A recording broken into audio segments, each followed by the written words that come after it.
presentació, gràcies també per l'assistència de tots els que esteu aquí, tots i totes.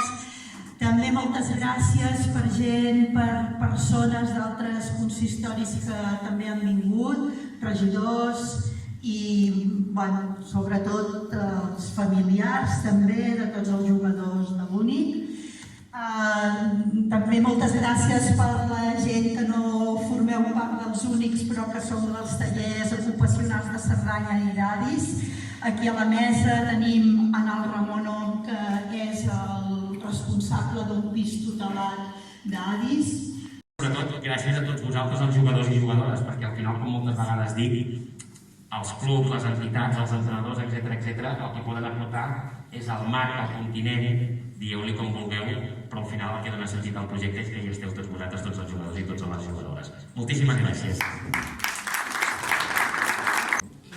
Això també és agrair el projecte a l'Alba Falset, una persona que ha col·laborat amb l'Alba i estem aquí. Vull dir que moltes gràcies.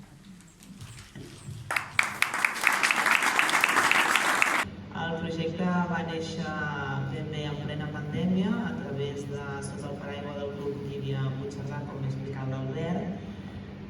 Era una època on ens vam plantejar com podíem engrandir el club, de quina manera, van sorgir diferents idees sobre la taula.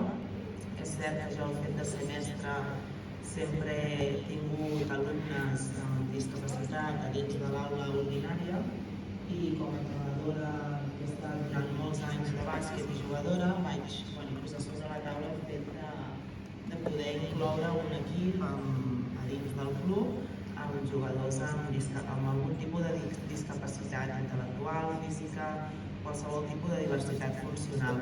I aleshores ens vam adherir a la filosofia de valors de Special Olympics Catalunya i sí que cal dir que vam trucar a 5 ajuntaments, 5 comerços i vam anar a la Fundació Tallers i Adis a explicar un petit projecte que teníem si alguns dels usuaris volien venir a participar de l'activitat del bàsquet.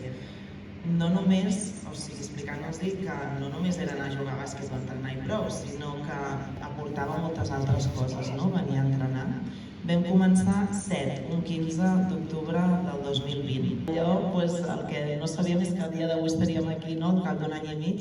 Vam començar l'aventura sense poder-nos ni federar ni fer res, perquè estàvem en plena pandèmia, però sí que això també jo crec que cal dir que ens va ajudar perquè ens vam tornar com molt mediàtics. A partir d'aquí sí que és cert que amb la col·laboració de la Glòria, que sempre hem estat en contacte, que tenen molts usuaris a tallers, era com, ostres, som 7, a veure si podem engrandir el tema. Vam començar a entrenar a l'institut, perquè era l'únic lloc que en aquell moment podíem entrenar. A partir d'anar interactuant amb tallers i Adis es van apuntant jugadors i cal dir que el 20 de juny vam acabar sent 15. El 20 de juny va ser com el colofon final d'aquest primer any on vam poder fer visible el projecte. I hem començat aquest any jugant amb 2 equips a Lliga Catalana, baixant primer 2 cops al mes a Barcelona, ho hem hagut de votar a un dissabte, però l'expedició és fantàstica i genial. Fem 4 partits cada vegada que baixem. Sí, acabem extenuats, però superxulo. També val a dir que jo penso que aquí els protagonistes són els jugadors, que molts d'ells estan aquí.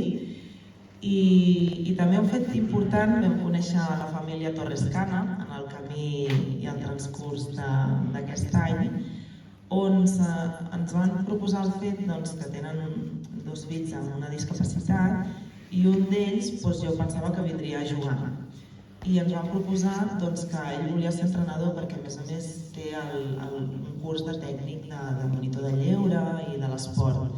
A part que val a dir que està dintre del Play and Train i també ha participat en jocs d'hivern d'esquí, que és en Pablo. Jo penso que és molt important també que no només tenim jugadors amb discapacitat, sinó que qualsevol persona, sempre dic que tots tenim capacitats diferents, perquè què l'aporta el fet que és un entrenador més de l'equip, però amb un grau de discapacitat, no, Pablo?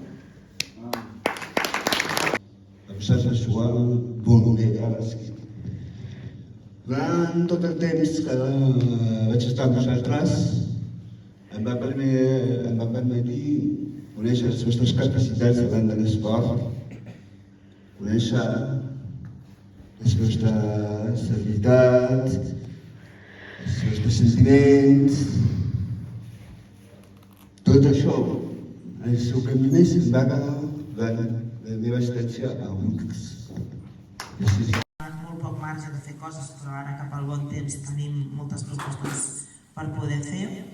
I penso que el tema del Miguel, l'altre dia ja ens va trucar a la ràdio, ja comença a ser mediàtic, ens van comentar que expliquéssim una miqueta com se sent en Miguel des que ara ja sap que està seleccionat per anar-se'n del 17 al 25 de juny a Berlín amb els Special Olympics a Espanya. Miguel.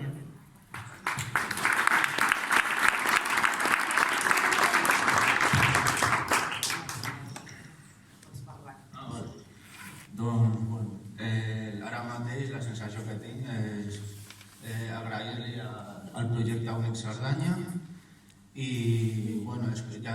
la sensació és com una mescla de satisfacció, agraïment i més ganes de seguir fent esport, de seguir fent bàsquet i això, més que res.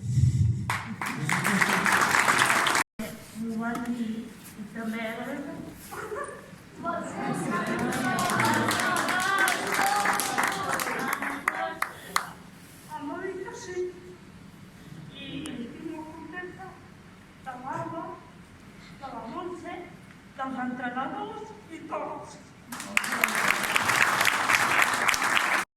Gràcies que s'hagi fet això del bàsquet. Ho agraeixo a l'Alba i ho agraeixo a l'Aima. Moltes gràcies per venir a Xertosa. I és que és un club de bàsquet fabulós i fantàstic.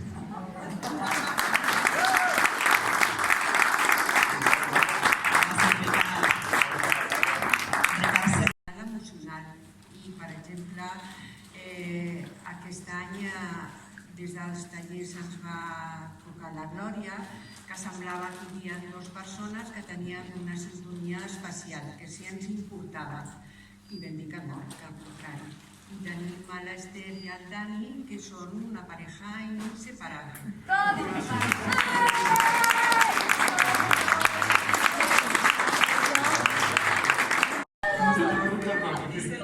Muchas gracias. Fernando. Jo penso que també amb Kevin, que va començar l'any passat, i hem començat també a parlar amb els de l'institut. I ara ja tenim 3 de l'institut. Doncs que jo vaig vivir l'any passat aquest futbol meravellós i estic molt orgullós de jugar aquí. I aquest any s'han unit 2 amics meus, un és l'Alejandro i un altre és Jesús. I dono gràcies a la Montse i a l'Alba que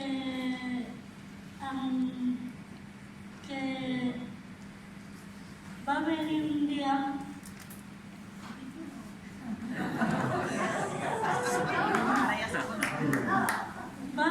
dia que l'Alba va venir al taller Cerdanya a dir-nos que hi havia un projecte de bàsquet i després l'Alba li va dir a la meva mare i jo li vaig dir a la meva mare que sí i la meva mare em va portar al bàsquet i demano moltes gràcies als entrenadors que ens ajudeu a tots els jugadors. Gràcies.